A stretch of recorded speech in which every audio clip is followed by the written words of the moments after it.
ਨਹਿਰ ਦੇ ਵੀ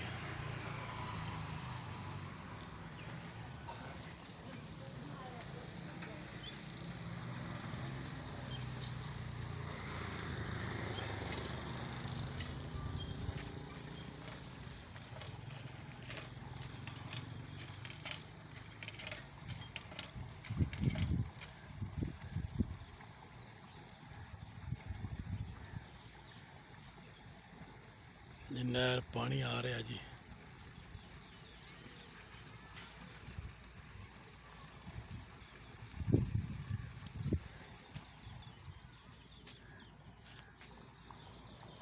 इधर ਨੂੰ जा रहा जी।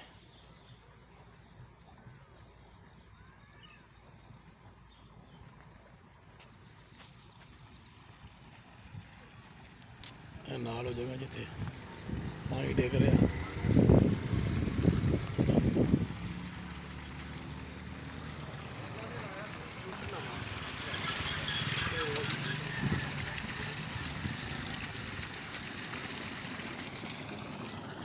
अस्सलाम वालेकुम वीवर, मैं मोहम्मद यासिन निशानी तो तुसी वेखदे पे यूट्यूब चैनल यासिन निशानी रसूलपुरिया। अज मैं एक और जगह ते आया, आस्ताना आलिया हज़रत पीर अमानत अली सरकार कादरी सरवरी, उन्होंने खलीफा जी जनाब बाबा अल्लाह रखा कादरी सरवरी। है जी उन्होंने जनाब बैठक जी कि बाबा जी दी है, ये मलंग ने जनाब। सिर्फ थोड़ी जी मंजर कशी, एक बड़ा खूबसूरत मंजर है, वेखण दे काबल है। पर ये नाल पिंड बरनाला और सामने नज़र आउण डिया है।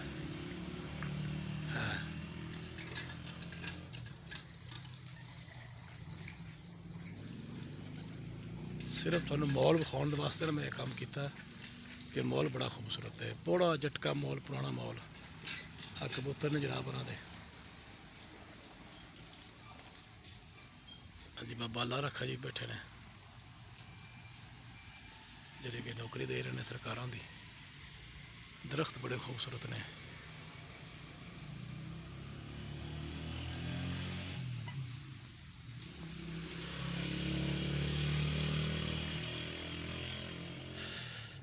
सिर्फ मंजर विखाने वास्ते ना तुहानूं ये काम किया कि बड़ा खूबसूरत मंजर है, बहुत ही प्यारा, बड़ी लोकेशन है। और इधर नर्सरी थोड़ी जी बनी मेरा ख्याल है।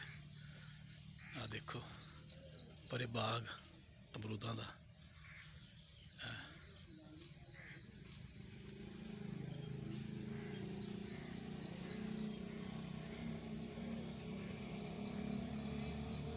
वीडियो पूरी वेख्या जी, वीडियो बड़ी मज़ेदार है। बड़े खूबसूरत मंजर ने, बड़ा खूबसूरत इलाका है, बड़ी खूबसूरत जगह है जिथे से आए हैं फिर रहे हैं इस टाइम। सिर्फ थोड़ा विखाने वास्ते, अपने दोस्तों वीवरां, अपने भैन भरावां। देखो जी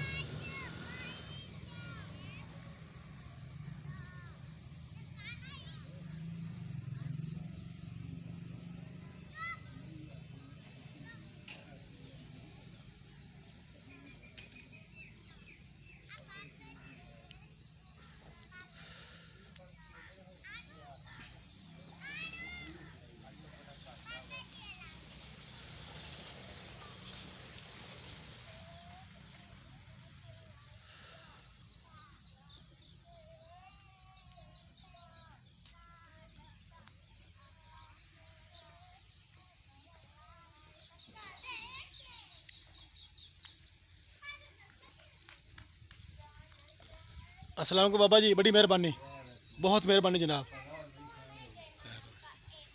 बड़ी मोहब्बत करते हैं लोग और बड़े खुश होंगे ने बच्चे।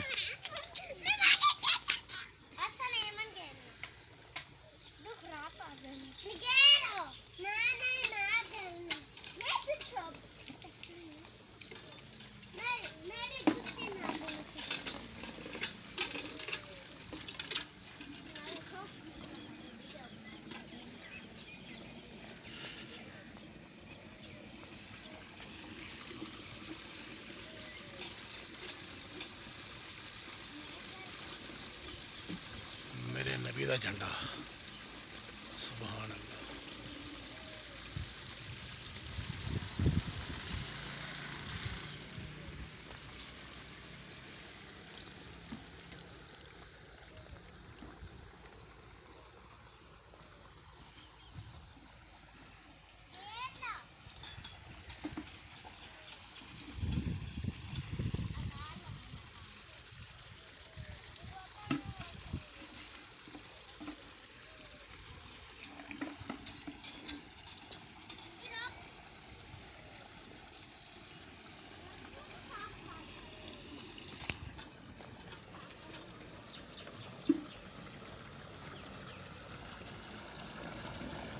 ਨਹਿਰ ਵਿੱਚ ਪਾਣੀ ਆ ਰਿਹਾ ਜੀ।